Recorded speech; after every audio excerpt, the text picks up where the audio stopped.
আরে আপনাকে বললাম তো, আর লিখেও তো দিয়ে এলাম কোন ওষুধটা দিতে হবে। না, ইনজেকশন দেবেন না। কতবার এক কথা বলতে হবে? কোত্থেকে আসেন বলুন তো? ডক্টরের একটা সামান্য ইনস্ট্রাকশন ফলো করতে পারেন না? কি সরি? হ্যাঁ কি সরি? যখন কথাগুলো বলি তখন মন কোথায় থাকে? নার্সিং যখন করতে পারেন না তখন আসেন কেন করতে? আপনার এই এক প্রশ্নের উত্তর দেওয়ার জন্য কি আমি এখানে বসে আছি বারবার? যদি কাজ করতে না পারেন তাহলে ছেড়ে দিন।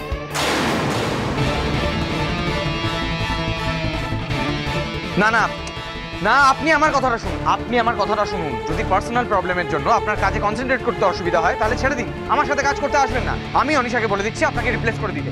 না, আপনাদের মতো মানুষের দ্বারা এসব কাজ হবে না। না না, শুনুন শুনুন শুনুন, সারা রাত ডিউটি করে এসেছি, যা লেখা লিখে দিয়েছি। এরপরেও যদি আমার ইনস্ট্রাকশন ফলো করতে না পারেন, তারপর যদি পেশেন্টের কোনো সমস্যা হয়, তাহলে কিন্তু তার দায়িত্ব আপনার। ডিসকাসিং।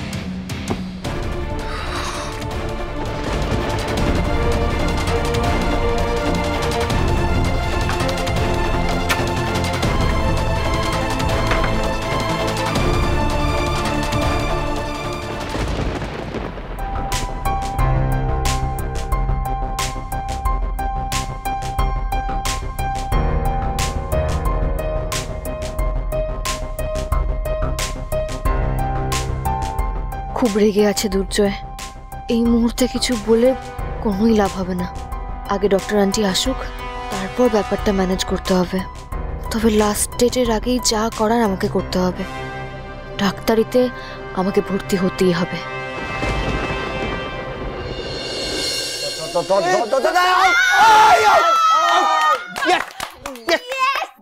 রানী কোথায়?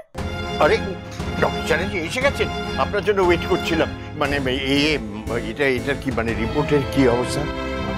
আমরা আসলে ওই ওর রিপোর্টটা নিয়ে খুব চিন্তা করছি। হ্যাঁ মানে রানীকে তো দেখছি না, ও কোথায়? রানী ঘরেই আছে, এক্ষুনি ডেকে দিচ্ছি। বিনু, ছোট বৌদিকে গিয়ে ডেকে নিয়ে যা। কাউকে যেতে হবে না, এই তো আমি চলে এসেছি।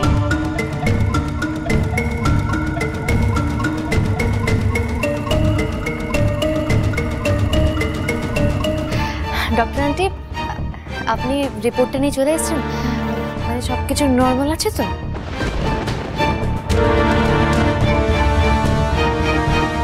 আপনি সবাইকে একটু ভালো করে বুঝিয়ে বলুন না, সবাই এত টেনশন করছে আমাকে নিয়ে।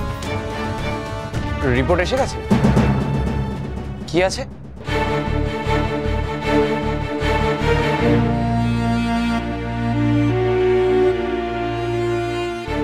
ডক্টর সেনগুপ্ত, আপনি খুব টেনশন করছেন আমি বুঝতে পারছি, বাট এত টেনশন করবেন না। না না, আমি টেনশন করছি না, আর করে লাভও নেই, কারণ যার জন্য টেনশন করবো সে তো নিজেই বুঝবে না। আপনি বরং ওকে প্রেগন্যান্সির গুরুত্বটা বুঝিয়ে দিয়ে যান। ওকে বলুন এরকম খামখেয়ালি করলে, নিজের শরীরের যত্ন না নিলে মাসুল কিন্তু ওকেই গুনতে হবে। আমাদের বাড়ির কারো কথাই তো ও শুনছে না, সবাই তো তিতি বিরক্ত হয়ে যাচ্ছে ওর ব্যবহারে। ও জয়, তুই চুপ করবি? সবসময় এখানে মিজাজ সপ্তমে চলে আছে। এই একটা রিপোর্ট নিয়ে এসছেন, রানীর ব্লাড রিপোর্ট, সেটা অনেক বেশি ইম্পর্টেন্ট। শুনতে দে। এই তো ডক্টর চ্যাটার্জি, বলছি এই যে রানী হঠাৎ করে মাথা ঘুরে পড়ে গেল, এটা কি এই সময় নর্মাল মর্নিং সিকনেস থেকেই হয়েছে?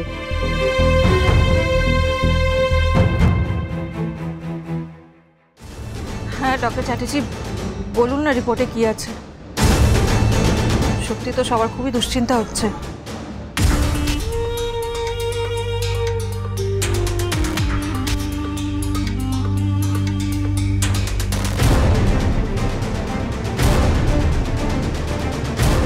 I understand your concern madam. সবাইকে জানাচ্ছি যে report is normal, everything is fine, কোনো প্রবলেম নেই।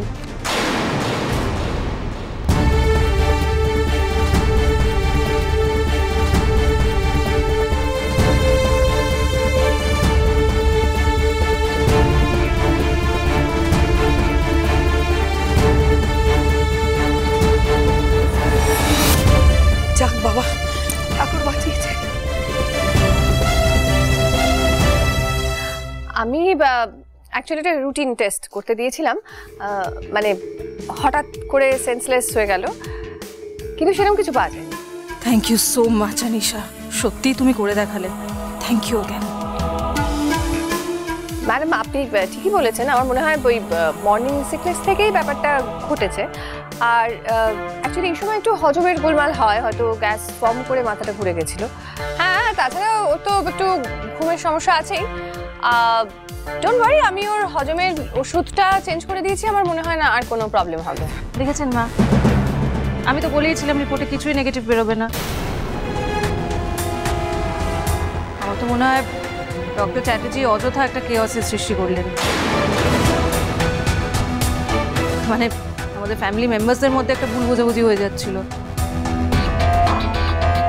ওনার কথাগুলো শুনে তো মনে হচ্ছিল যেন আমরাই কেউ ইন্টেনশনালি রানীর ক্ষতি করার চেষ্টা করছি। বড় বৌদি, কি হচ্ছেটা কি? এরকম অপ্রয়োজনীয় কথা কেন বলছো তুমি?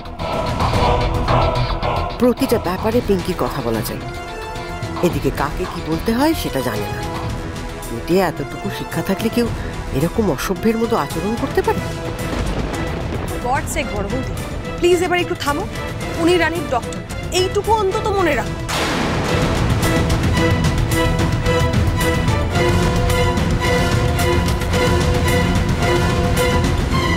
আচ্ছা ডক্টর চ্যাটার্জি, আপনি একটা কথা বলুন তো, আপনার কি মনে হয় রানীর কি এই মুহূর্তে কলেজে ভর্তি হওয়া উচিত বা কোনো রকমের স্ট্রেস নেওয়া উচিত?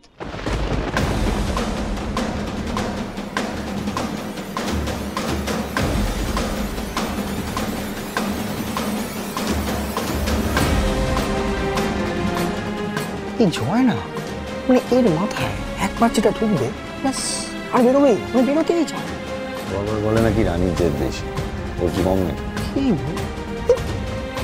রানী সারা দিন অনবরত এইসব নিয়ে টেনশন করতে থাকে, অথচ এটা বোঝে না যে এতে ওর আর ওর বেবিরই ক্ষতি হচ্ছে। এখনো এতগুলো মাস বাকি আছে, এতে তো আরো শরীর খারাপ করবে। তার মধ্যে পড়াশোনা করা, ভর্তি হওয়া, ক্লাস করা, এগুলো তো সাংঘাতিক চাপ। বাড়ির একটা লোকও ওকে বোঝাতে পারছে না। দাদা সেনগুপ্ত, তুমি ভেরি অনেস্ট, আমার মনে হয় না ওর কোনো অসুবিধা হবে বলে, আর যেখানে এতগুলো লোক আছে তো ওকে হেল্প করার জন্য। So I think she will be fine, but I suggest যে কারুর উচিত ওকে একটু হেল্প করা, ওর সঙ্গে যাওয়া, মানে ওর একা এই মুহূর্তে যাওয়া উচিত নয়। সো আপনাদের যদি কারো কোনো অসুবিধে না থাকে তাহলে আমি ওকে নিয়ে যেতে পারি, মানে আমার সাথে গেল, ভর্তি হলো আর চলে এলো।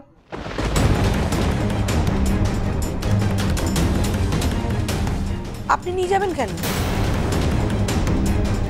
না মানে আপনার কি মনে হচ্ছে আমাদের বাড়িতে লোকের অভাব রয়েছে ওকে নিয়ে যাওয়ার জন্য? দাদা যেতে পারে, দিদিভাই যেতে পারে, আমি যেতে পারি কেন?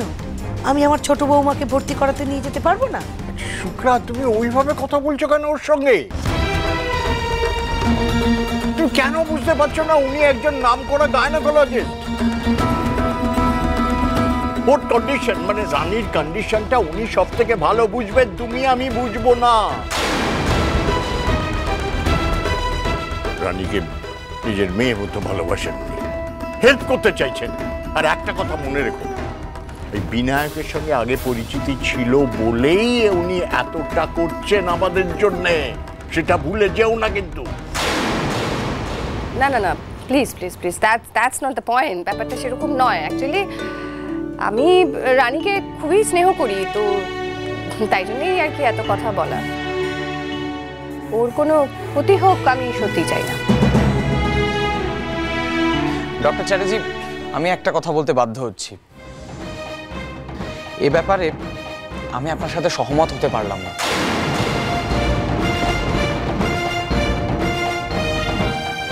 হ্যাঁ, আমি একজন গাইনোকোলজিস্ট নই, কিন্তু একজন ডক্টর হিসাবে আমার মনে হয় রানীর এই বছর ভর্তিটা স্কিপ করে যাওয়া উচিত।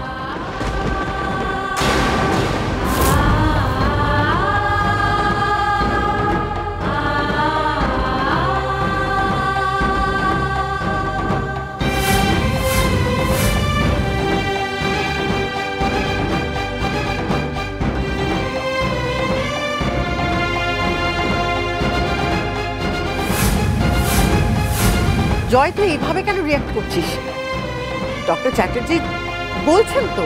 না না থাক না, পড়াশোনা করতে চাই তো করুক না। আরে রানী তো কোনো বাচ্চা মেয়ে নয় যে ওকে ঘরে দরজা বন্ধ করে রেখে দেবো। কিন্তু এর জেরে ওর যদি কোনো শারীরিক সমস্যা হয় তার দায় কিন্তু আমরা কেউ নেব না। ওকে নিজেকেই সামলাতে হবে।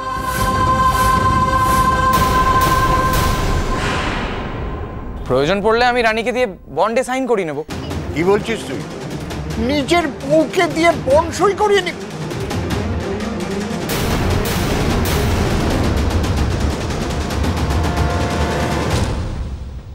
এই রিতম, আমি না জয়কেও পুরোপুরি ব্লেম করতে পারছি না।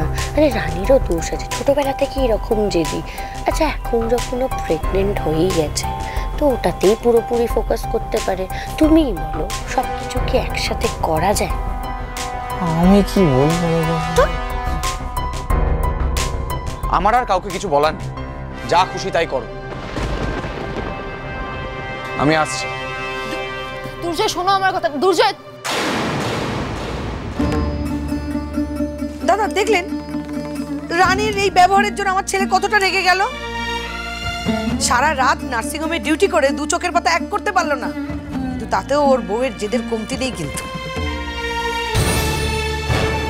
তারপর তো আপনি এসে বলে দিলেন ও ভর্তি হতে পারে। এবার তো ডানা মেলে উঠবে। ও মা, আমার কথাটা শোনো। মা, ডক্টর আন্টি তো বললো যে কিছু হয়নি, আমি ঠিক আছি। তাও তুমি কেন রেগে যাচ্ছ বলো তো? দেখো আমি তোমাকে খুব ভালো করে চিনি। তুমি তোমার কার্যসিদ্ধির জন্য এই ডাক্তারকে হাত করে তুমি সবকিছু করতে পারো। সেগুলো বালি।